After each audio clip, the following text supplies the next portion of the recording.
இதெல்லாம் என்ன? இதெல்லாம் உருப்படுமா? நெறைய பேர் என்ன சொல்லியிருக்காங்க. இதெல்லாம் உருப்படுமா? இதெல்லாம் நல்லா வருமா? சினிமாக்கு போற என்னென்னமோ பேசுனாங்க.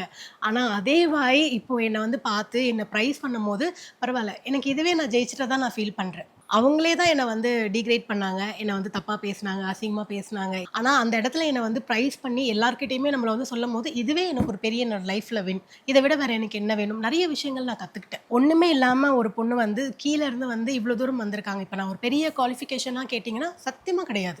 பெரிய டிகிரி ஹோல்டரா? கேட்டா நான் எதுவுமே கிடையாது. ஆனா நான் எல்லாத்தையுமே கத்துக்கிட்டேன். எல்லாத்தையுமே நான் லேர்ன் பண்ணிக்கிட்டேன், கத்துக்கிட்டேன். அதுதான் என்ன இந்த அளவுக்கு ஆனா செத்து போணுன்ற ஒரு ஒரு முடிவு என்னைக்குமே வந்ததில்ல. எதுவா இருந்தாலும் ஃபேஸ் பண்ணி ஆகணும். அதுதான் என் ஃப்ரெண்ட் கிட்ட சொல்லுவேன். இதெல்லாம் ஒரு ப்ராப்ளமே கிடையாது. ஸோ நான் வந்து என்ன எத்தன சொல்லலாம் 11 இயர்ஸ்லேருந்து நான் வொர்க் பண்ணிட்டுருக்கேன். 11 இயர்ஸ்லேருந்து வொர்க் பண்ணிட்டுருக்கேன் இப்போ வரைக்குமே. பட் அந்த நேரத்தில சிச்சுவேஷன்ஸ் நெறைய பிரச்சனைகள் நம்ம வொர்க் பண்ண வேண்டிய ஒரு சூழ்நிலையில நான் போனதா இருந்தது. ஆனா இருந்தாலுமே அப்பலாம் கூட இத விட நம்ம இன்னும் பெருசா ஒரு ட்ரீம் நான் நெனச்சேன். எனக்குன்னு ஒரு காரு, பேங்க் பேலன்ஸ், ஜுவல்லு, வீடு என்னென்னமோ நான் ஒரு ஒரு ஒரு மேஜிக் மாரி ஒரு எனக்கே சிரிப்பு வரும். நம்ம இதெல்லாம் நெனைக்கிறோம். எப்ப நடக்கும் அப்படின்னு விளையாட்டா நெனச்சேன். ஆனா ஒரு ஒரு எண்ட் தோணும் தெரியுமா நம்பளுக்கு? ஓகேப்பா. இது நம்ம லைஃப்ல நடந்திருக்கு. நம்ம அன்னைக்கு நெனச்சோம். அத நெனச்சுக்கிட்டே இருந்தோம். ஆனா அதுக்கான வொர்க் பண்ணோம். அது நடந்திருக்குன்னு சொல்லிட்டு. அதான் இந்த இடத்துல அந்த யூனிவர்ஸ்க்கு வந்து அதுக்குமே நான் வந்து தேங்க் பண்ணிக்கிறேன்.